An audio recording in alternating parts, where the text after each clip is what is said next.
나라를 겉에서 보면 참 좋은 나라 이렇게 보이는데 참 엄격한 나라 같아요. 은행 계좌를 폐쇄하는 것은 한국에서 상상할 수 없지 않습니까? 한국의 정치적인 반대자라 해서 은행을 여러분들 은행을 사용하지 말라 이렇게는 할 수가 없는 건데 실질적으로 JP모간이 은행을 사용할 수 없도록 한 거죠. JP모간이 그것도 보통 사람이 아니고 천재적인 능력을 갖고 있는 비트코인 결제 시스템을 운영하는 스트라이크사의 잭 말러스의 여러분들 은행 계좌를 사용할 수 없게 한 거지 않습니까? 거기에 대해서 이런 암호화폐에 대해서 대단히 친화적인 와이오밍주의 루미니스 상원의원이 비판했는데 이런 제도가 아마 오바마 정부 때부터 시작이 된 모양이에요. 초코포인트 2.0 작전이 안타깝게도 계속되고 있습니다. JP모간 같은 전통은행에 대한 신뢰를 약화시키고 디지털 자산 산업을 해외로 내몰고 있습니다.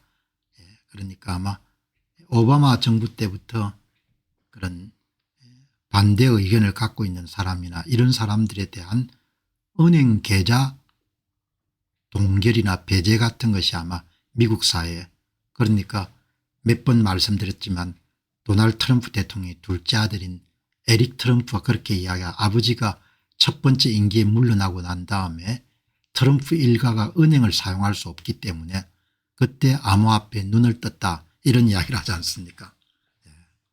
이 이야기가 나오는 거죠.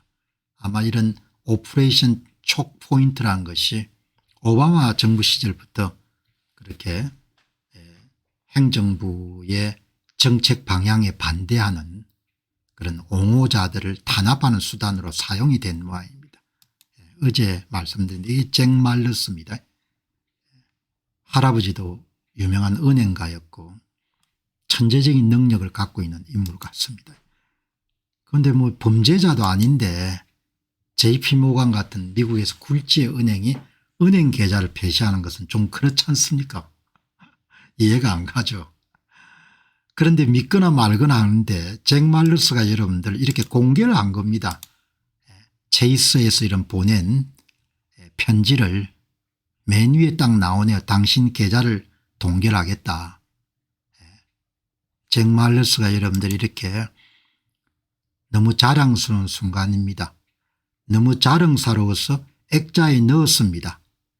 잭 말러스가 체이스 은행으로부터 받은 계좌 폐쇄 결정 통지서를 액자 넣어 들고 있는 사진입니다. 저희는 개야의 계좌를 폐쇄하기로 결정했습니다. 얼마나 대단한 겁니까? 제가 여러분들 도널드 트럼프 대통령 둘째 아들인 에릭 트럼프가 암호화폐에 관심을 갖게 된 것이 바이든 행정부가 트럼프 일가에 대해서 은행 계좌를 사용할 수 없도록 그렇게 쫓던 그걸 디뱅킹이라고 하던 디뱅킹. 거기서 암호화폐에 눈을 뜨고 여러분들 그때부터 공부를 하기 시작했다 이렇게 이야기하는데 그때만 하더라도 무슨 뭐 거짓말 안 하겠지만 설마 그럴 리가 있겠냐. 근데 그 다음에 보니까 미국에 실제로 여러분들 트럼프 옹호자나 이런 사람들을 탄압하는 수단으로 사용된 겁니다. 그런데 이번에는 확실히 놀란 게 비트코인을 옹호하는 열렬히 옹호하는 이 젊은 사업가를 억압하기 위해 가지고 이렇게 여러분들 이건 말이 안 되지 않습니까? 물론 JP모간 차원에서 또 무슨 이유가 있었을 겁니다. 그런데 범법을 할 만한 그런 젊은 사람은 아닌데 여기 보시기 바랍니다. We have decided to close your account. 이유는 말하지 필요 없고 우리는 당신 계좌를 그냥 폐쇄하기로 결정했다. 끝 이건 겁니다. 여러분 그다음부터 할 말 없는 겁니다. 당신이 무슨 우리는 당신에게 계좌 동결을 하는 이유를 통보해야 될 이유도 없고 그냥 옮겨 이렇게 된 겁니다. 야, 대단하지 않습니까? 신중한 검토 끝에 저희는 기아의 계좌를 폐쇄하기로 결정했습니다. 이 조치가 혼란을 초래할 수 있음을 이해하며 금융기관으로서 기아와의 관계에 대해 더 많은 정보를 공유하고자 합니다. 지속적인 모니터링 과정에서 계속해서 모니터링했다는 겁니다. 저희는 기아가 관련되어 있는 계좌 또는 활동에 대해 우려되는 부분을 확인했습니다. 은행보안법 및 기타 규정에 의하여 금융기관은 정기적으로 고객관계를 검토할 의무가 있습니다. 저희는 미래의 기아를 위한 새로운 계좌를 개설하지 못할 수도 있습니다. JP모간 이제 사용 못한다는 겁니다. 이 소식을 여러분 듣고 글랜트 카돈이라는 유명한 부동산 재벌이 당장 여러분들 은행을 옮겨버렸다고 합니다. 나쁜 놈들이라고 웰스파고라는 은행으로 옮겼다고 그렇게 여러분들. 예, 이게 여러분들 이번 9월입니다. 9월. 예, 대단하지 않습니까? 예, 참 놀랍기도 하고. 예, 모든 자동 입금을 취소하십시오. 계좌와 연동된 모든 카드와 수표를 폐기하십시오. 이렇게 나오는 겁니다. 예, 요약하면 체이스 은행은 잭 말러스에게 계좌를 폐쇄하기로 결정했으며 이거는 은행 보안 및 규정 준수 관련 우려 상황 때문이라고 밝히고 있다. JP모간이 스트라이크사의 CEO인 잭 말러스 이름 은행 계좌를 동결할 것은 합법적일 겁니다. 사내 변호사들이 많으니까 윤리적으로 굉장히 문제가 많은 거죠. 법적으로는 합법일 겁니다. 법적으로는 다 여러분들 폐쇄도 이런 소송 걸어도 우리가 이길 수 있으니까 폐쇄를 했겠죠. 너 은행 이용하지 마 이거지 않습니까? 디뱅킹. 너무 여러분들 대단한 거죠. 그러니까 이거는 기본적으로 법적으로는 뭐 소송사회니까 미국이 그러니까 사내 변호사의 검토를 거쳐 가지고 은행법이라는 것이 그게 은행에 상당한 재량권을 준 모양이죠. 재량을 줬으니까 법적으로는 하자가 없는데 이제 암호화폐 커뮤니티에서는 계좌 폐쇄가 은행의 반암호화폐 입장 또는 디뱅킹의 사례라고 강력하게 주장하는 거죠. 특히 이제 잭 말러스는 비트코인에 대해서 열렬한 여름 옹호자니까 그리고 뭐 JP모간 같은 조직은 은행 계좌를 폐쇄할 때는 파급 효과까지 다 계산 안 했겠습니까? 그래도 폐쇄하는 게 좋겠다 그렇게 본 거죠. 그러니까 뭐 이게 보통 인물도 아니고 그런데 잭 말러스가 이런 기본적으로 뭐 범법 행위를 했다고는 생각하지 않거든요. 범법 행위를 했다고는 생각하지 않는데 편의에 따라서 이렇게 여러분들 폐지를 해버릴 수가 있는 겁니다. 어마어마한 세상인 거죠. 법적으로는 JP모간 측이 정당하겠지만 오해를 살 수가 있는 그런 거죠. 그러니까 본인들 지향하는 입장하고 다른 사람들을 뭐 과거에 여러분들 유튜브도 무슨 백신 하는 사람들 탄압하고 그냥 아예 계정 자체를 없애버렸지 않습니까? 그다음 선거 문제도 현저하게 줄이라고 하고 이런 경고하고 그렇게 했지 않습니까? 그러니까 참 이런 그런 잭 말러스처럼 영향력 있는 인물들도 이 정도 당하니까 그렇게 뭐 좋지 않은 거죠.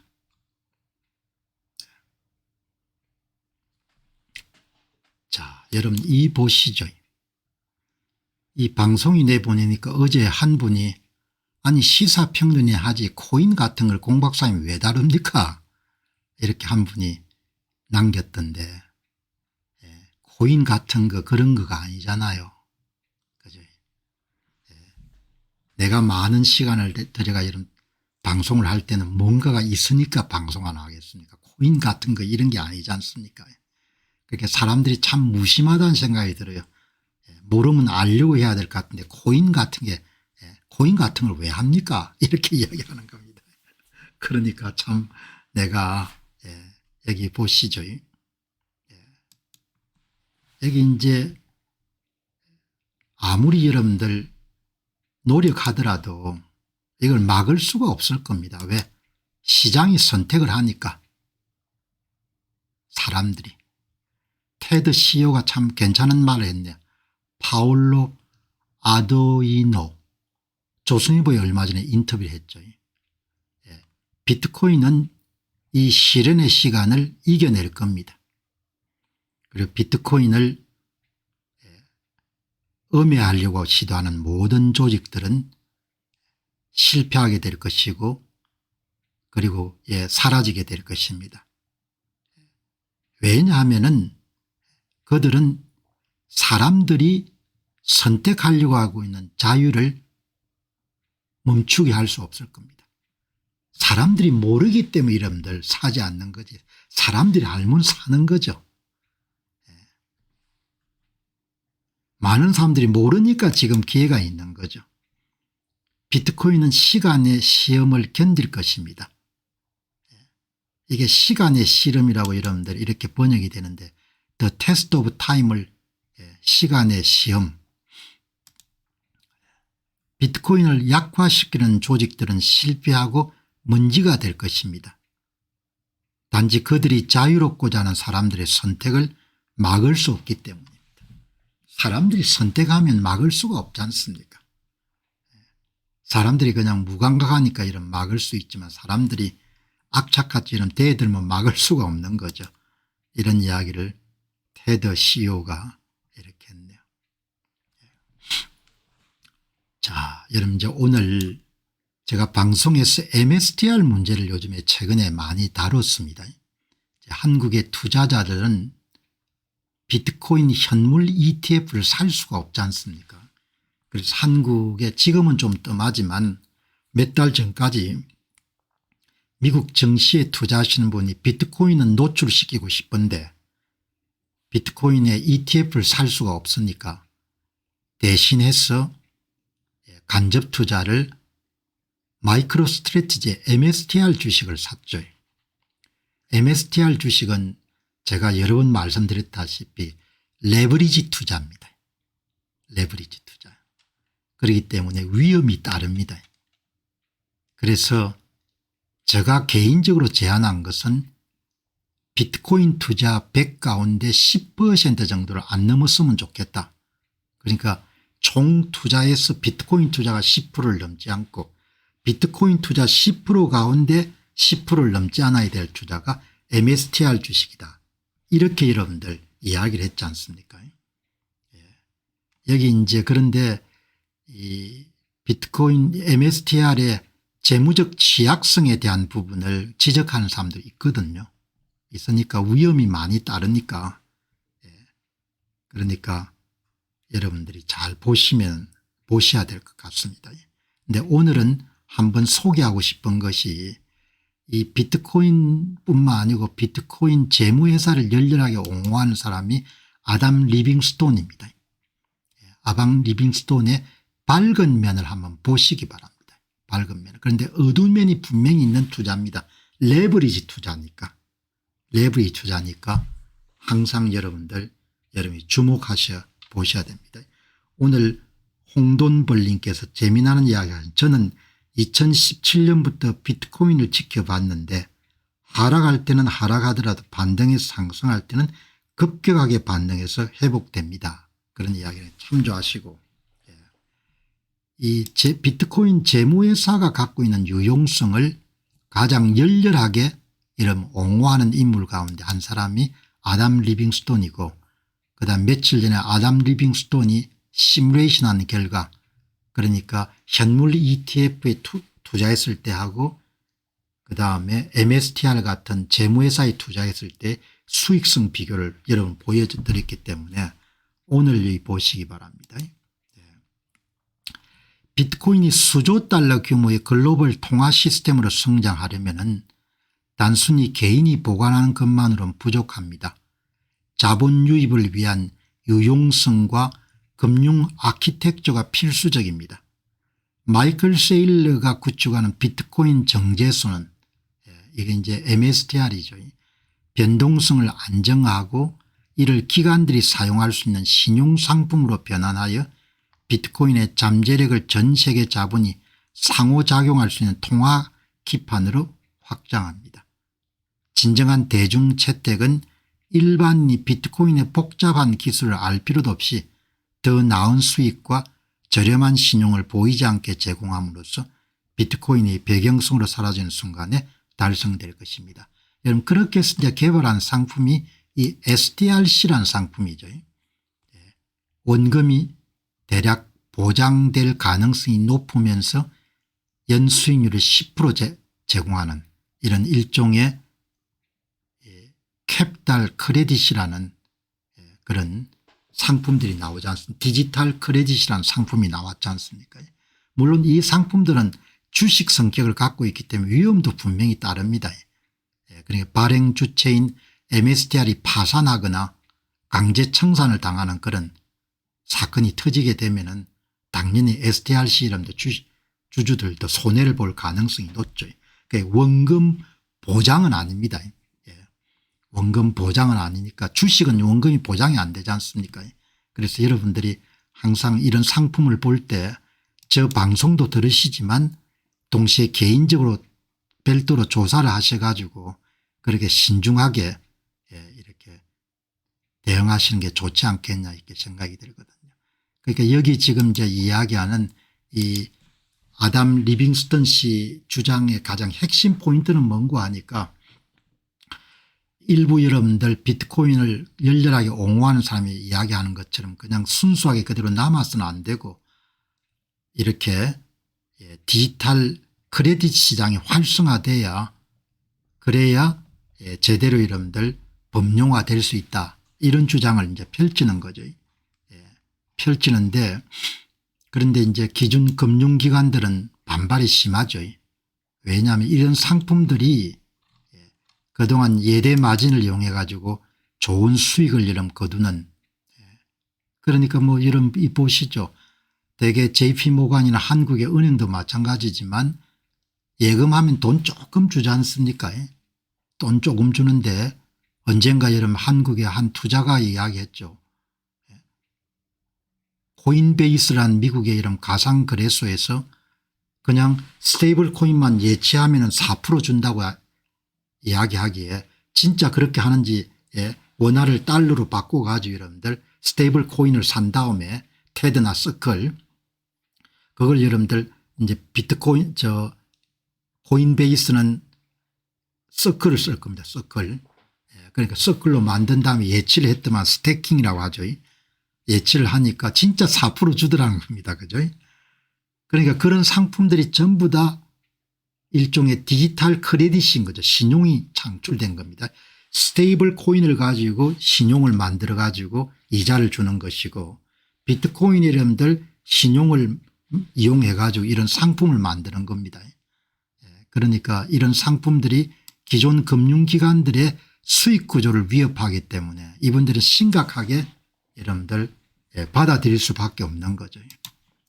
여기 이제 아담 리빙스톤이 주장한 내용을 좀 요약하게 되면은 기존 금융 시스템은 비트코인이라는 대안에 대한 대중의 무지와 순종에 의존하여 생존합니다. 이것이 바로 기존 금융기관들이 비트코인에 무자비하게 저항하는 이유입니다. 자기 밥그릇을 빼앗아가니까 저항을 할 수밖에 없는 거죠. 그들은 대중에게 낮은 이자율에 대해 묻지 않도록 혼란을 조장하고 여러분 당연하게 그냥 예금하면 이자 조금 주는 걸 우리가 다 받아들이지 않습니까? 그래서 안 되는데 숨겨진 수수료가 있는 상품을 팔기에 순종을 유도합니다. 정작 자신들은 비트코인을 매집하며 대중에게는 변동성에 대한 공포를 주입합니다. 결국 대중이 대안이 있음을 깨닫는 순간 기존의 중앙 집중화된 금융구조는 붕괴될 것입니다. 대중이 깨닫는 순간 여러분과 제가 비트코인을 살 기회가 없어질 겁니다. 대중이 깨닫는 순간에. 그 시간이 그렇게 많지가 않은 거죠. 대중이 깨닫는 순간 은행에 예금은 안 하겠죠. 그죠? 그러니까 여기에 아담 리빙스톤 씨가 굉장히 예리하게 지장하는 겁니다. 그래서 그런 이야기를 하지 않습니까? 여러분께서는 평생 동안 6만 시간에서 8만 시간 정도 이런 시간을 노동을 하면서 보내는데 단 100시간도 자기 자산을 여러분들 어떻게 잘 유지할 것인가에 대해서 공부하는 사람이 없다는 이야기를 하지 않습니까? 그치? 단 100시간도 이야기 안 하면 그렇게 100시간도 100시간이면 10시간도 투자를 안 하니까 그냥 그런 이야기가 나오는 겁니다. 왜 공 박사님은 그냥 시사 문제만 다루지 왜 코인 같은 걸 하냐고 코인 같은 걸 가지고 방송하냐고 그런 이야기가 그렇게 해서 나오는 겁니다. 그죠? 그러니까 제 이야기의 요지는 알아야 되는 거죠. 알아야 이용당하지 않고 여기 이러면 아주 중요한 이야기지 않습니까? 여기 보시게 되면은 대중이 대안이 있음을 깨닫는 순간 대중이 대안이 있음을 깨닫는 순간 기존의 중앙 집중화된 금융구조는 붕괴할 것입니다. 월가의 이런 경영진들이 비트코인을 깨닫는 순간 개인 투자자는 경쟁력 있는 가격을 오퍼해 가지고 살 수가 없는 거죠. 그러니까 가격이 좀 떨어질 때 그냥 신경질 내고 하는 사람들이 많았지 않습니까? 대중의 무지. 자, 여기 이제 보시죠. 제가 방송으로 내보냈기 때문에 분명하게 이게 이제 오늘 조금 올랐을 겁니다. 이 MSTR 주식입니다. MSTR 주식인데 오늘 한 분이 요즘에 워낙 여러분들 이 마이크로 스트래티지의 비트코인 재무회사 이름 주식이 워낙 떨어지기 때문에 한 분이 이름 옹호하는 발언을 했네요. 여기에 지금 어렵습니다.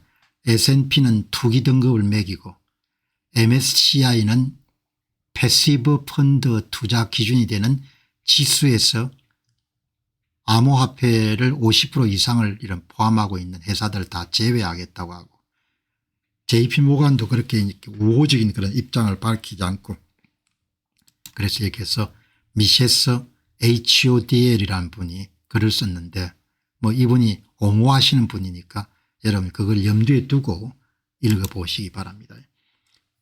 마이클 세일러는 전환사채를 활용한 천재적인 기업 재무 전략으로 마이크로 스트래티지를 레버리지된 비트코인 노출에 한 최고의 수단으로 만들었습니다. 금융공학을 이용한 거죠. 금융공학을. 이는 규율 있는 자본 배분이며 그가 기간 차원에서 비트코인을 금융상품화하여 투자자의 주당 BTC 보유량이라는 단 하나의 지표로 역사의 심판을 받게 될 것임을 보여줍니다. 여기도 보시면 비트코인은 근본이 없는 것입니다. 이런 이야기가 나오잖아요. 오늘 마테오 동해님께서. 마테오 동해님은 공부를 전혀 안 했고 공병호 TV를 좀 진지하게 들어본 적이 없을 겁니다. 비트코인이 어떻게 만들어지고 에너지가 얼마나 투입이 되고 그러니까 그냥 근본이 없는 것이다 그렇게 이야기하지 않습니까? 그런 이야기를 하더라도 이런 부끄러워하지는 않는 겁니다. 왜냐하면 본인이 똑똑하다고 생각하니까. 수없이 많은 여러분들이 이야기를 해줘도 여러분들 근본이 없고 실체가 없고 쓸데가 없고 이러냐 본인이 그렇게 생각하더라도 잘 모르면 그냥 입 다물고 있어야 되지 않습니까? 아는 척 그렇게 할 필요가 없지 않습니까? 내가 나무라자는 이야기가 아니고 사람은 절대 겸손해야 되지 않습니까? 겸손해야. 마이클 세일러가 만든 MSTR이 현재는 위태롭게 보는 사람도 있습니다. 돌아가신 김우중 회장이 아주 앞서서 레버리지를 잘 쓰신 분이죠. 좋은 시대에 났으면은 그리고 또 외환위기 같은 그런 뜻밖의 상황이 발전 안 했으면 대우그룹을 많이 키웠겠죠. 레버리지를 이용해 가지고. 그죠? 그런데 외환위기 여러분들 당했을 때 사기꾼이라는 이야기도 많이 들었지 않습니까? 마이클 세일러도 마찬가지죠. 사기꾼이라는 소리를 듣는 거죠. 전환사채를 이용해 가지고 값싼 여러분들 금리를 주고 다음에 이런 주가가 오르면은 주식으로 이런 바꿀 수 있는 그런 권리를 부과하는 전환사채를 이용해 가지고 비트코인을 사모으는 그런 회사를 만들었기 때문에 아직 완전히 검증된 수익 모델이 아닌 겁니다. 여기저기 공격을 많이 하지 않습니까? 그러니까 사기꾼 이야기도 들을 수 있는 거죠. 그거를 이분은 이제 옹호하는 겁니다. 그 옹호하면 투자하는 겁니다. 옹호하면. 저도 이런 MSTR 주식을 투자합니다. 투자하지만 분명히 말씀드리는 것은 비트코인 투자 전체의 10%입니다. 전체의 10%. 총 자산의 10%를 투자하는 것이 아니고 비트코인 투자에서 10% 정도만 하자는 이야기죠. 왜냐하면 레버리지 투자이기 때문에 위험할 수밖에 없다는 거죠. 그거를 여기 미셰스라는 분이 그렇게 이야기를 하는 겁니다.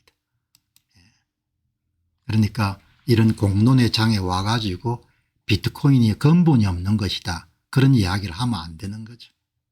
그거는 그런 이야기를 하려면은 한 100시간 정도는 공부를 하든지 아니면 제가 한 방송들을 다 보든지 그렇게 해야 되는 거죠. 말이 씨앗이 되지 않습니까? 말과 글을 함부로 내뱉는 거는 그건 엄청나게 나쁜 일이잖아요. 말하고 글이 씨앗이 되지 않습니까? 말하고 글이. 자, 여기 보시면은 기업 재무전략의 핵심, 마이클 세일리는 전환사채를 활용하여 마이크로 스트레치를 레버리지된 비트코인 노출에 한 독보적인 수익 모델을 만든 겁니다. 그런데 자기 자본을 이용하지 않았기 때문에 위험한 것은 사실입니다. 그리고 MSTR은 인기가 그동안 있었습니다. 왜?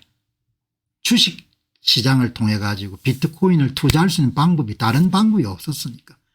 지금은 이제 미국 시장에서 비트코인 스팟 ETF, 현물 ETF가 나와가 투자할 수가 있지만 옛날에는 그게 없었죠. 그래서 한국의 국민연금도 MSTR 주식을 많이 갖고 있을 겁니다. 세일러는 단순히 비트코인을 보유한 것을 넘어서 기업 구조와 부채를 이용해 비트코인을 보유한 기관 투자자들이 접근할 수 있는 금융상품을 만들고 있다는 점에서 혁신적이다. 혁신적이죠. 비트코인을 사기 위해서 연구 우선주를 발행해 가지고 전환사채를 발행해 가지고 일종의 금융공학입니다. 여기 이런 참 김우중 회장이 앞섰던 분입니다. 금융공학적인 측면. 그러나 그 당시는 사기꾼이라는 이야기를 많이 들었죠. 이렇게 여러분들 보시면은 좋겠습니다. 아주 옹호하시는 분입니다. 당신이 어떻게 느끼든 상관없이 마이클 세일러는 기업 비트코인 재무전략의 정석을 창시했습니다. 그는 별 볼 일 없던 자신의 소프트웨어사를 지구상에서 레버리지된 BTC 노출에 한 가장 효율적인 단일 수단으로 탈바꿈시켰습니다. 그게 어떻게 회사냐 이렇게도 생각할 수 있겠지만 여러분 모든 비즈니스가 구글이든 테슬라 여러분들 간에 아이디어에 시작하지 않습니까? 비트코인을 사모으는 회사, 그런 아이디어를 만들어 가지고 시장을 선점한 겁니다. 저는 천재를 알아보는 눈이 있습니다. 이것이 그의 평생의 역작입니다. 이 사람은 천재로 표현하는 겁니다. 이 사람 이야기니까 여러분이 작은 이자 비용으로 막대한 비트코인 자산에 대한 레버리지 효과를 얻게 되는 건데 이제 만약 비트코인 가격이 하락하게 되면 타격을 받겠죠. 그러니까 위험을 레버리지 투자를 여러분들 위험을 잘 보시고 있어야 할 것 같습니다. 이렇게 여러분들 옹호하는 사람이 있는데 신랄하게 여러분들 까는 사람이 있습니다. 이렇게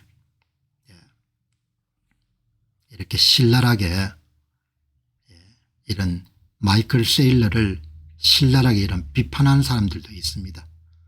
여기 이제 장문의 글을 샤나카라는 전문가, 샤나카라는 사람은 너무 좀 잘난 체를 많이 하는 것 같아요. 내가 소개하다 보니까.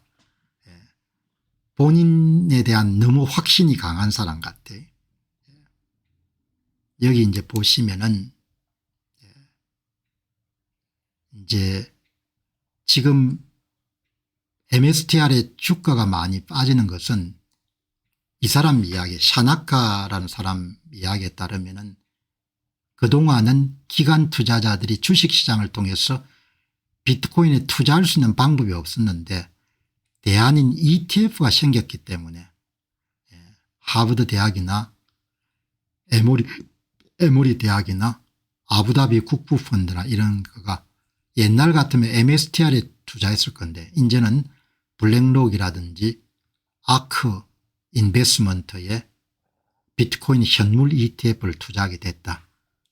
그렇게 기관 투자자들의 주식시장을 통한 비트코인 노출 방법이 변화됐기 때문에 주식시장이 많이 약화가 되는 것 같다. 그렇게 여러분들 본인이 그렇게 생각하는 겁니다. 그렇게 이제 큰 구조적인 변화가 있는 것 같다. 이렇게 이제 지금 이야기를 하는데 그런데 이제 이렇게 회의적으로 보는 샤나카라는 사람도 있지만 어마어마하게 긍정적으로 보는 사람이 있죠. 안드레 드라고시라는 사람은 MSTR은 다음번에 JP모간이 될 겁니다. 그리고 시장 가치 면에서 가장 큰 금융회사가 될 겁니다. 이렇게 이야기한 겁니다. 그러니까 이렇게 회의적으로 보는 사람은 투자를 안 하는 겁니다. 그런데 이렇게 긍정적으로 보면 투자를 하는 겁니다. 그러니까 레버리지 투자 부채를 얻어가지고 비트코인을 사모으기 때문에 주인은 해야 된다 이야기죠. 그럼 이제 뭐 현명한 투자자라면은 야 그래도 MSTR로 하면은 비트코인을 좀 뻥튀기 할 수가 있는데 3배 5배 정도로 이제 그런 사람들은 투자를 하되 리스크 관리 차원에서 10%나 20% 정도 한정을 시키는 거죠. 여기 보시게 되면은 이제 그러니까 안드레 드라고시 PhD가 이렇게 글을 쓸 수 있는 사람이니까 실력이 있는 사람인 거죠. 보통 사람이 아니고. JP모간이 지금 시장 가치가 8,110억 불입니다. MSTR이 지금 500억 불입니다. 앞으로 비트코인의 가격이 10배 정도 뛰고 그리고 투자자들이 리스크 프리미엄을 지금보다 2배 정도 순 자산 가치의 2배 정도 하게 되면은 MSTR의 이런 시장 가치가 1조 달러가 되기 때문에 JP모간을 능가할 수 있을 겁니다. 이렇게 긍정적이고 낙관적으로 생각하는 사람이 있는 겁니다. 이렇게 여러분들 낙관적인 사람이 있기 때문에 여러분들이 이제 잘 보시고 투자 결정을 하셨으면 좋겠다 이렇게 보는 거죠. 그러나 뭐 샤나카 씨는 그동안은 한 번도 의견을 필요가 않은데 이번에는 굉장히 신랄하게 이 소위 MSTR이 갖고 있는 구조적인 문제를 지적하는 겁니다. 그래서 제가 우호적인 이야기를 그동안 여러 차례 방송했기 때문에 여러분들이 균형을 잡으실 필요가 있다. 그렇게 해서 위험도 함께 지적하는 겁니다. 자, 이게 보시죠. 이 양반은 마이클 세일러 MSTR을 창시한 창업자죠. 마이클 세일러가 개인적 이야기를 털어놓는 것은 별로 본 적이 한 번도 없었습니다. 그동안. 요즘에 주가가 죽을 쓰는 겁니다. 엊그제까지 한 160불 수준이었으니까 완전히 박앤세일이 되고 있는 거죠. 여러분 두 가지를 생각해 보면 안 되겠습니까? 뭐 코인 그런 거 별거 아닙니다. 이렇게 생각할 수가 있습니다. 그리고 저도 뭐 이런 분야에 평생을 갈고 닦은 사람이 아니기 때문에 비트코인을 내가 조금은 갖고 있어야겠다 이렇게 생각하려면은 두 가지 질문 딱 던져보면 될 것 같아요. 비트코인이 살아남겠냐? 첫 번째 질문입니다. 두 번째, 비트코인 수익률을 압도하는 다른 자산이 있냐? 복잡할 필요 없이 그냥 딱 두 가지만 질문을 던져보면 될 것 같습니다. 비트코인이 살아남겠냐? 비트코인 수익률을 압도하고도 남음이 있을 정도의 다른 자산들이 있겠냐? 너무 간단하지 않습니까? 두 가지 질문에 대해서 예스란 답이 나오면은 일정 부분 투자하는 거죠.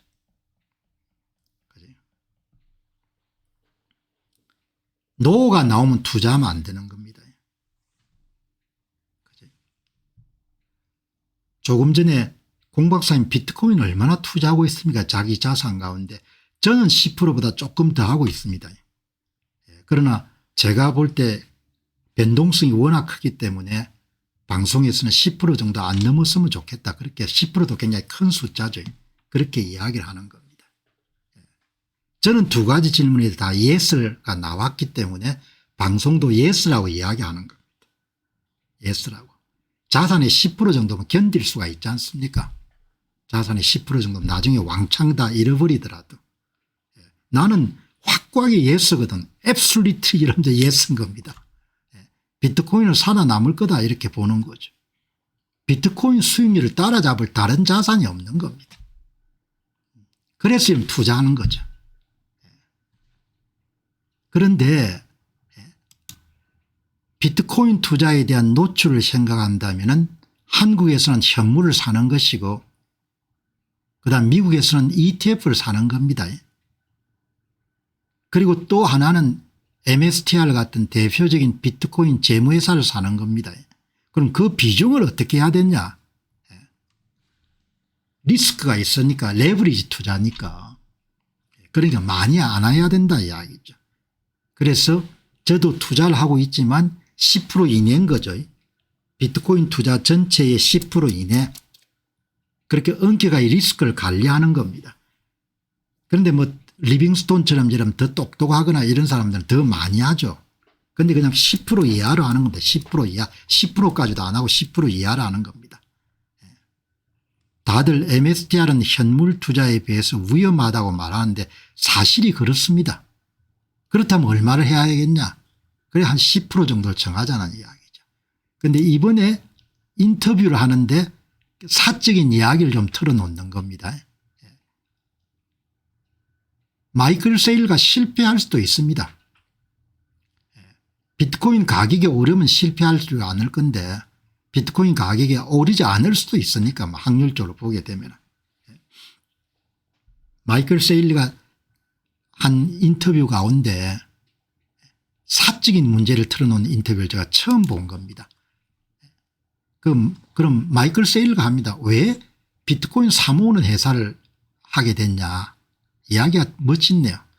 회사 창업해 가지고 회사가 어느 정도 궤도에 올라서 돈도 벌 만큼 벌었는데 회사가 플래티오 올라가다가 고원처럼 이렇게 편편하게 성장이 거의 정체가 됐다 이야기죠. 성장이 정체가 됐는데 마크 저커버그도 큰 회사를 만들고 베조스도 큰 회사를 만들고 테슬라의 일론 머스크도 엄청나게 큰 회사를 만드는데 이대로 회사 가서 안 되겠다는 생각을 했다는 거 아닙니까? 세상을 바꾸는 일을 좀 하고 싶은데 이래야 안 되겠다. 그렇게 해서 고민하다 찾아낸 것이 비트코인을 여러분들 사모으는 회사를 만들기로 한 거죠. 마이클 세일러는 마이크로스트래티지의 저성장 정체와 개인적 투자 성공 간의 괴리에 쏘는 좌절감을 겪었고 일론 머스크 같은 혁신가들처럼 세상을 바꾸는 큰 도약을 하지 못한다는 불만에 시달렸습니다. 그가 갖고 있는 근원적인 야망은 어머니가 어릴 때부터 그에게 주입한 세상을 바꿀 수 있다는 무한한 믿음과 아버지로부터 배운 강력한 근면정신의 결합에서 비롯됐습니다. 그는 기존 사업이 고원을 벗어나기 위해서 이게 전부가 아니란 생각으로 새로운 확장 방법을 모색했고 그 가운데 결국 비트코인 전략으로 방법을 잡았습니다. 이렇게 나온 거거든요. 마이클 세일러는 천재는 천재 같아요. 근데 모든 천재가 성공하는 건 아니니까 이 천재가 성공하게 되면은 많은 사람들이 부자가 되겠죠. 그러니까 여러분들이 인터뷰를 이렇게 하는 겁니다. 아주 진솔하게 이야기하네요. 자기 성장 과정을. 세상을 한번 바꿔보겠다. 이게 여러분들 바로 비트코인 재무회사의 아이디어를 낳게 됐다는 거죠. 회사 성장이 고원처럼 더 이상 폭발적인 성장이 중단되었을 때 출구를 찾기 시작했고 출구로 찾은 것이 바로 비트코인 보유회사의 컨셉이다. 그러니까 천재인 거죠. 천재. 금융공학을 위해서 여러분들 다른 사람 돈을 끌어다가 이런 비트코인 재무회사를 만드는 겁니다. 매년 1% 2% 3% 4% 성장하는 회사는 자본시장의 모든 전문 투자자에게 관심박입니다. 자기 회사가 이렇게 된 겁니다. 돈도 벌 만큼 벌었지만 이렇게 해서 안 되겠다. 그렇게 해서 10년 전에 저는 정점에 도달했고 고원에 부딪혀 더 이상 나아가지 못하고 있다고 생각했고 정체된 모험이고 그래서 이런 세기를 찾은 것이 바로 세상을 바꾸려고 사업을 한 건데 이렇게 해서는 그냥 여러분들 그냥 돈 좀 있는 부자로 늙어가 죽겠다 이렇게 생각해서 그 끝에 자유의 여신님 고맙습니다. 이렇게 된 겁니다. 저는 세상을 바꾸고 싶습니다. 인터뷰입니다. 인터뷰. 세상을 바꾸고 싶습니다. 그 이야기인 겁니다. 마이클 세일리의 세상을 바꾸고 싶다 그런 이념에 동조하는 사람들이 주식을 사는 거죠. 최고가 되어야겠다는 야망은 어머니가 심어주었습니다. 세상의 어머니들이 이렇게 중요한 역할을 합니다. 어머니는 저를 하늘이 내린 선물이라고 생각하셨던 것 같습니다. 오하이오주 데이턴의 최고의 우등 신문 배달부가 되는 것이 반드시 성취의 정점은 아니란 생각은 전혀 들지 않았지만 어머니 눈에는 그것이 정점이었습니다. 그죠? 그렇게 해서 여러분들 오늘 이렇게 이런 세상을 바꾸고 싶다. 비트코인을 사모으는 회사를 만들어 비트코인을 엄청나게 사모은 다음에 그걸 기초자산으로 해가지고 비트코인 기초자산의 크레딧 디지털 크레딧 시장을 만들게 되면 어마어마한 시장을 만들어낼 것이다. 그렇게 여러분 본 겁니다. 그러니까 여러분들이 오늘 뭐 이분이 갖고 있는 그런 사상이나 이런 거가 성공할 수도 있고 실패할 수도 있겠는데 마치 테슬라 주식을 사는 것과 마찬가지로 이런 MSTR 주식에 약간을 베팅할 수도 있겠죠. 일론 머스크의 아이디어에 베팅하는 것 마찬가지로 비트코인에 베팅을 하는 겁니다. 그렇게 해서 여러분들 보시면은 도움이 될 것 같다 이런 생각이 들고 그다음에 이제 모두가 깨닫는 순간이 되면은 더 이상 기회가 없지 않습니까? 모두가 다 알아버리게 되면은. 그래서 이 방송을 통해서 더 많은 사람들이 알 수 있도록 그렇게 해서 이런 방송을 내가 하지 않습니까? 모두가 알아버리고 나면 그때는 이런 기회가 없는 겁니다. 여러분 뭐 비트코인 가격이 비싸다 싸다 이런 이야기가 있지만 2024년부터 기관들이 매입하기 시작한 겁니다. 한 1000억 불 정도밖에 매입 안 한 겁니다. 어마어마하게 여러분들 어리 스테이지입니다. 그 이야기를 누가 이야기하냐. 테드 CEO가 이야기한 겁니다. 테드 CEO가. 테드 CEO가 뭐라고 하는 거 하니까 기관들은 여전히 두려워하고 있습니다. 기관들이 덜썩 못 들어오는 겁니다. 장고하고 회의하고 다른 기관들이 어떻게 하는데 기관들이 여전히 두려워하고 있습니다. 그것이 바로 기회입니다. 이렇게 이야기하지 않습니까? 테드 CEO는 2024년이 기관의 비트코인 채택을 위한 첫째 해다 이야기죠. 이제 첫 해가 지난 겁니다.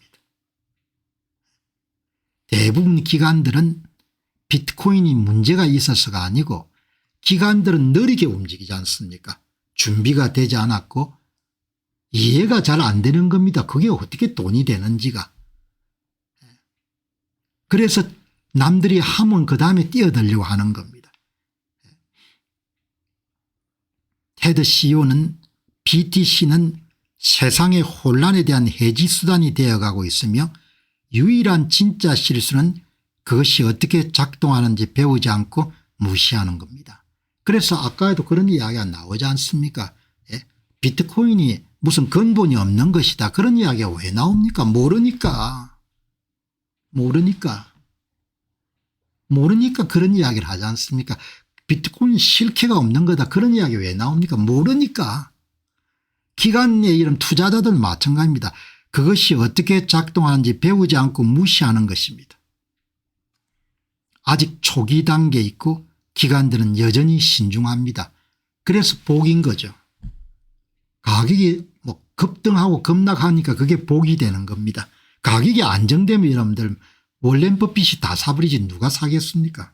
전부 다 월렌 버핏이 여러분들 구글에 이름 6조 투입하는 사람이 구글에 투입하는 대신 비트코인을 세상 비트코인을 다 사버리겠죠.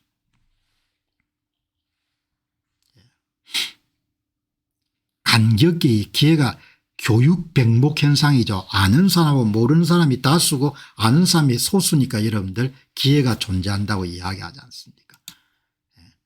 여기 이제 아주 인터뷰를 멋지게 하네요. 2024년 첫 해였고 아직도 많은 회의론자들이 있고 3미터 길이의 막대기로도 비트코인을 건드리기를 두려워하는 회사들도 많고 그런데 모든 사람에는 때가 있습니다. 저는 준비가 되지 않았다면 한 발자국도 내딛지 않는 것이 항상 나쁘다고 생각합니다. 하지만 비트코인이 세상에서 일어나고 있는 모든 어둠에 대한 해지 수단이 점점 더 되어가고 있다는 것은 분명합니다. 그렇게 여러분들 이야기를 하지 않습니까?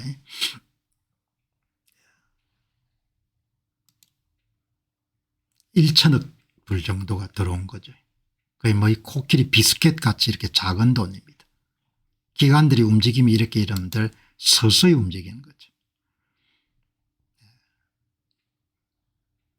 1천억 불이지만 그것이 매수 규모가 역사적 유례가 없는 수준으로 급등한 겁니다. 1천억 정도가. 그게 앞으로 얼마나 폭발하겠습니까? 2025년 보고서에 따르게 되면은 비트코인 및 이더리움 거래소 상장 상품에 예치된 온체인 암호화폐 보유액이 650억 달러에서 1750억 달러 이상으로 169% 증가했습니다. 전체 자산 규모에 가면 아주 작은 겁니다.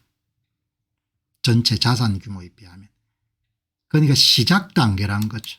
시작 단계. 그냥 한 1,000억 불 정도가 들어온 겁니다. 기관들은 지금 자산 배분의 초기 단계인 거죠. 자산 배분의 초기 단계인 겁니다. 글로벌 기관 투자자들이 운용하는 자산 규모는 수십조 달러에서 달합니다. 2024년 ETF 승인에 유입된 1,000억 달러는 전체 기관의 아주 미미한 비중입니다. 1% 미만. 마이클 세일러가 MIT 출신이군요. 몰랐네요.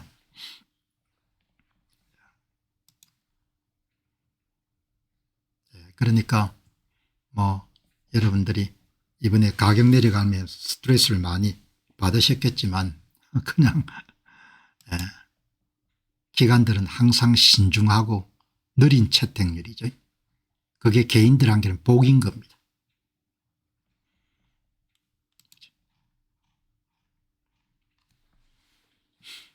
자, 여러분 오늘 이 보시죠. 어제 여러분들 이 테이블 제가 여러분 소개해 드렸겠습니다. 여기 보시면은 probably nothing. 마이클 세일러는 어마어마하게 머리가 여러분 총명한 사람 같아요. 인터뷰 같은 거 하면 데이터 같은 게 머리에 다 들어있는 사람 같습니다. 아마도 아무것도 아닐 겁니다. 이 마이클 세일러가 한 이야기거든요. 이게 영어로 의미 해석이 좀 모호한 겁니다. 무슨 뜻인가 하니까 이렇게 여러분들 디지털 크레딧 시장이 폭발력 증가해도 그냥 뭐 몇 주 사이에 50% 이렇게 증가하더라도 기존 금융기관들은 주목하지 않는다는 겁니다. 엄청난 변화가 일어나고 있는데도. 그죠? 그 사람들은 별로 아무것도 아니라고 생각할 겁니다. 여기 보시죠. Probably nothing. 비트코인 생태계의 성장이 신용창조시장이 시장이 주목하는 것보다 훨씬 강력한데도 주류 금융기관들은 별로 중요하게 생각하지 않는 겁니다. 그러니까 시장이 이렇게 선택하는 겁니다. 마찬가지로 비트코인이 이렇게 선택하는 겁니다. 욕을 하든 관계없습니다. JP모간이 뭐라고 하든지 별로 관계없습니다. 왜? 사람들이 알아가면 다 선택하니까. 사람들이 선택한 겁니다. 마케팅도 아니고. 시장이 이렇게 성대하는 겁니다. 앞에 테드 CEO가 그러지 않습니까? 자유로워지고 싶은 사람들이 선택하는 한 그걸 막을 수가 없다 이야기죠. 법정 화폐가 여러분들 쏟아져 나온 시대에 뭘 다른 방법이 뭐가 있겠습니까? 나는 물러서지 않을 것이다. 자신이 있다 이야기인 거죠. 이런 이야기를 하는 거지 않습니까? 지금 여러분들 이게 가격이 한참 내렸을 때 이제 막 MSTR에 대한 공격이 많아질 때 인터뷰니까 가장 최신 인터뷰입니다. 최신 인터뷰 내용에 본인 하고 싶은 이야기 다 들어 있습니다. 마이클 세일렉의 비트코인의 변동성은 결함이 아니라 활력이 있는 기능이고 전통 금융 투자자들이 시장을 완전히 지배하는 것을 막아서 일반 투자자에게 기회를 제공하는 유일한 요소입니다. 이런 가격이 8만 불 때 떨어질 때 가격이 여러분들 그렇게 등락이 심하지 않으면 워렌 버핏이 다 사버리죠. 수익성 좋고 변동성 낮은데 그런 자산이 어디 있습니까?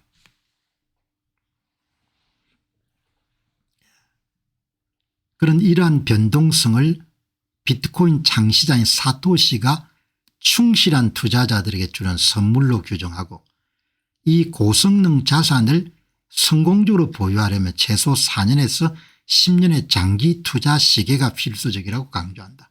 이 인터뷰의 핵심 메시지입니다. 여기 인터뷰에 여러분들 중요한 내용이 다 들어있기 때문에 한 번 더 살펴보죠. 변동성은 활력이자 기능이다. 그리고 기회다 이야기죠. 변동성은 기회를 창출한다. 비트코인처럼 여러분들 수익성이 높고 변동성이 낮으면 워렌 버핏이 다 사버리죠. 그걸 놔놓겠습니까? 비트코인 같은 변동성이 높은 자산을 보유하고 이익을 얻으려면 최소 4년 이상적으로는 10년의 장기 투자 기간을 전제해야 되고 4년 미만 정도 투자 기간을 갖고 있으면 직접 여러분들 투자를 하지 말고 디지털 크레딧 상품을 사는 게 낫다. 이렇게 이야기하지 않습니까? 그죠? 변동성은 충실한 사람들에게 주어지는 선물이고 변동성이 없어지게 되면은 그러면 전문가가 종말하겠죠. 다 기관들이 가지게 될 테니까. 그래서 여기 보시게 되면은 이 자산을 보유하려면 최소 4년 10년 투자 기간이 필요하고 만약 여러분의 투자 기간이 4년 미만이면은 디지털 캡들을 사지 말고 디지털 신용 같은 신용 상품을 보유하는 것이 좋겠다. 그렇게 이런 제안을 하지 않습니까? 그죠? 그리고 변동성이 낮으면 워렌 버핏이 다 사지 우리한테 기회가 주어지지 않을 것이다. 이렇게 이야기를 하죠. 여기 보시면 언론 보도에서 요즘 많이 나오지 않습니까? AI 경쟁에서 구글이 왕자를 차지할 것 같다.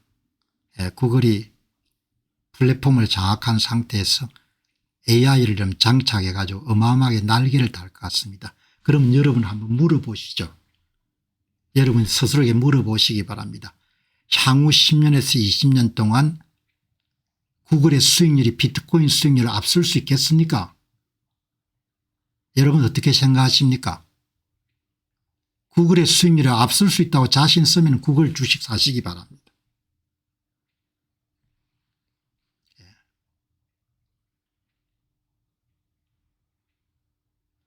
여러분 금세기가 낳을 수 있는 최고의 기업가 중에 한 명으로 꼽을 수 있는 테슬라의 일론 머스크가 테슬라의 주가 상승률이 앞으로 여름 10년에서 20년 동안 비트코인 주가 상승률을 압도할 수 있겠습니까?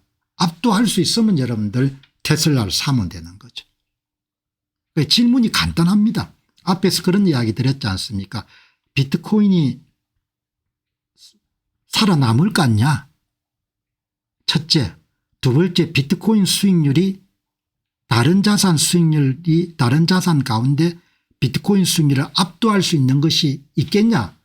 있으면 다 그게 투자하고 비트코인 투자하면 안 된다. 요즘에 한참 젊은 언론들이 구글을 띄우는데 구글이 여러분들 AI 레이스에서 앞설 거는 분명하게 보이거든요. 그런데 구글 주식 연평균 성장률이 비트코인 앞서겠냐. 저는 못 앞선다고 보거든요. 그게 간단한 질문인 겁니다. 간단하게. 그러나 안전판으로 우리가 ETF를 갖고 있어야 되죠. AI 관련 ETF나. 여기 지난 10년간 물론 역사가 반복되지 않으니까 뭐 이거는 그냥 참조하시는 겁니다. 지난 10년간 2015년부터 11월 달까지입니다. 지난 10년간 평균 성장률 보시기 바랍니다. 이 보시기 바랍니다. 연평균 수익률이 120%, 69%, 33%, 25%, 25%, 20%, 19%거든요.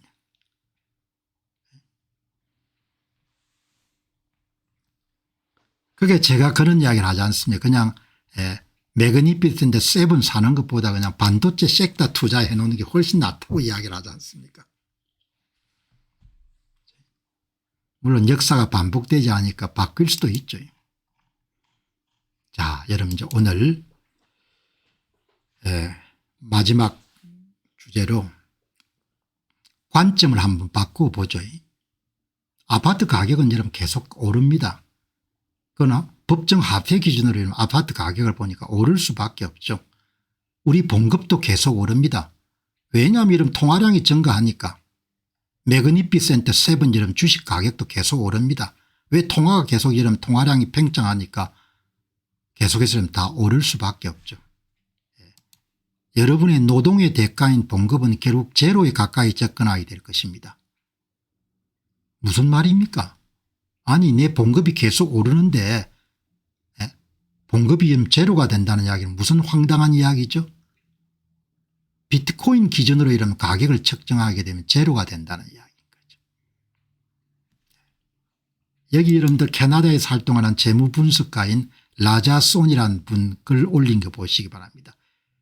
여러분의 노동력의 가치는 비트코인 관점에서 여러분들 계산해 보게 되면 거의 0에 수렴하게 되는 겁니다. 여러분께서는 오늘 여러분은 봉급을 가지고 비트코인을 사면은 0.5개에서 0.6개를 살 수 있습니다. 시간 가면은 0.01개도 못 살 겁니다. 0.01개도. 지금 여러분이 0.1개를 갖고 있으면 10년 정도의 시간적 자유와 재정적 자유를 줄 것입니다.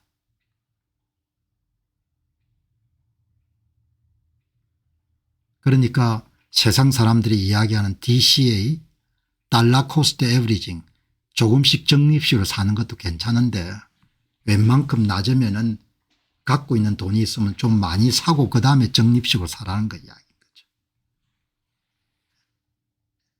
여러분 이게 별것 아닌 이야기처럼 생각하지만 대단히 중요한 지적이지 않습니까? 따라갈 수가 없는 겁니다.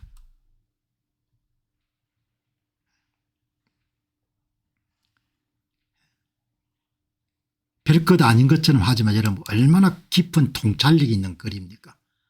오랫동안 고민을 해왔기 때문에 이렇게 글을 올릴 수 있는 겁니다.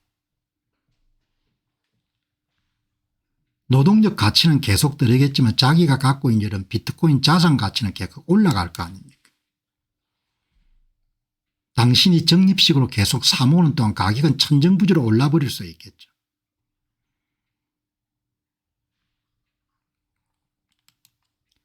시간이 갈수록 채굴 난이도가 높아집니다.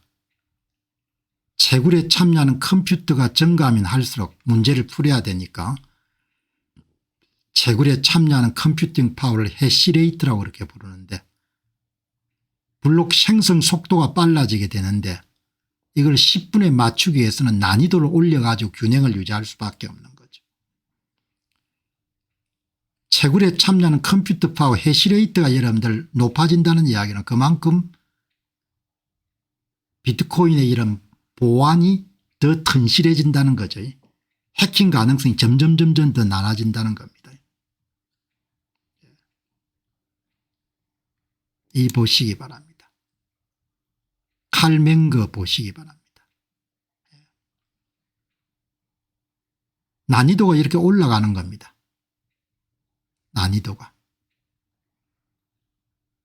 난이도가 올라가기 때문에 더 많은 이런 컴퓨팅 파워 해시레이트를 투입해야 되는 거죠. 더 많은 이런 컴퓨팅 파워를 투입해야 되는 겁니다. 더 많은 컴퓨팅 파워를 이런 투입한다는 이야기는 다르게 이야기하면 비트코인의 이름들 보안이 훨씬 더 이름 더 강력해진다는 거죠. 가격은 지금 오르고 내리지만 기간 채택부터 시작해서 해시레이트가 여러분들 급증하는 이런 모든 것들이 다 어마어마하게 이런 유리한 환경을 조성하는 거죠. 난이도가 높아진다는 것은 더 많은 보안을 의미하고 그것은 비트코인 네트워크가 외부의 충격으로부터 스스로 보호하는 능력이 역대 최고치로 강화되고 있음을 뜻하는 거죠. 가격이 아마 오르고 내리고 하는 것은 다 우리 눈에 보이지만 이런 것은 공부를 해야 보이지 않습니까? 그게 막강한 여러분들 체계가 되는 겁니다. 그치? 채굴에 참여하는 컴퓨터 파워가 증가하면 블록 생성 속도가 빨라지게 되는데 이걸 10분에 맞춰야 되기 때문에 난이도를 더 높일 수밖에 없는 거죠. 패시브 ETF에 투자 정보를 제공하는 지수 결정 및 발표 업체인 MSCI 모건 스탠리 인터내셔널이 하표를 보유하고 있다는 이유로 지수의 특정 업체를 제외함으로써 투자자들의 선택권을 제한한 것은 법적으로나 윤리적으로 문제가 심각합니다. 굉장히 심각한 거죠. 그런데 MSCI가 독점권을 갖고 있기 때문에 어떻게 할지 잘 모르겠습니다. 여러분들 이런 방송 준비하다 보면 진짜 똑똑한 사람들이 많습니다. 제가 늘 조 버넷이라는 사람을 표현할 때 성실한 전문가라고 그렇게 이야기하죠. MSCI가 MSTR 같은 비트코인 보유 회사를 암호화폐를 50% 이상 보유했다는 그런 명목으로 패시브 ETF의 길잡이 역할을 하는 그런 지수에서 빼버리겠다. 굉장히 여러분들 위협적인 발언인 거죠. 그거를 조 버넷가 조목조목 이런 비판하는 것을 조 버넷 씨는 MSCI가 비트코인 재무기업을 지수에서 제외하는 것은 비트코인의 역할에 대한 오해와 자위적인 50% 기준에 근거한다고 비판합니다. 그런 비트코인이 단지 위험 프로필을 다를 뿐인 현금이나 국제와 같은 화폐적 저축인에 불과하고 차별하는 것은 통화차별이며 이는 성공적인 재무전략과 혁신을 제하는 결과를 낳을 것입니다. 현금 보유하면 되고 국채 보유하면 되는데 비트코인 보유하면 안 된다. 말이 안 되지 않습니까? 페어하지 않지 않습니까? 그러나. 진짜 소송감이라고 보거든요. MSCI는 시장이 존재하는 그대로를 반영하고 어떤 통화자산이 허용된 데 대해서 MSCI가 판단을 내려서는 안 되는 거죠. 고객들이 판단 내리면 되는 겁니다. 고객들이. 그러니까 투자자들이나 고객들의 선택의 자유를 침해하는 것은 MSCI가 해서 안 되는 거죠. 이렇게 좀 조목조목 정확하게 이름 따져가지고 이야기를 하는 겁니다. 그러니까 오늘 여기에 나온 것처럼 이 얼마나 중요한 천금 같은 그런 조언입니까? 여러분의 노동력 가치는 점점점 떨어질 겁니다. 법정 화폐 기준으로는 점점점 올라가겠지만 비트코인 여러분들 관점을 여러분들 계산하게 되면 점점점 떨어질 겁니다. 여러분은 현재 봉급을 가지고 0.5 BTC를 살 수 있지만 시간이 가면 0.01을 사기도 힘들 겁니다. 만일 여러분이 지금 0.1을 갖고 있으면 10년 정도 여러분 시간을 확보하는 거죠. 굉장히 중요한 그런 통찰력을 제공하는 그런 분이네요. 자, 여러분 오늘 방송 마무리하고 또 내일 새 주제 준비해서 여러분 찾아뵙도록 하겠습니다. 자, 여러분 오늘 이제 방송 마무리하기 전에 이제 어제도 광고 한번 드렸지만 이 손형보 목사님, 참 손형보 목사님이 전도를 아주 잘하시는 목회자분 가운데 한 분이시죠. 다들 이렇게 이제 침묵하는 그런 시대인데 지금 옥고를 치르고 있지 않습니까? 그래서 이제 여러분께서 여유가 되시면은 한번 이 신앙 간증록을 참조하셨으면 좋겠습니다. 자, 마무리하고 또 내일 여러분 찾아뵙도록 하겠습니다. 좋은 시간 되시기 바랍니다. 고맙습니다.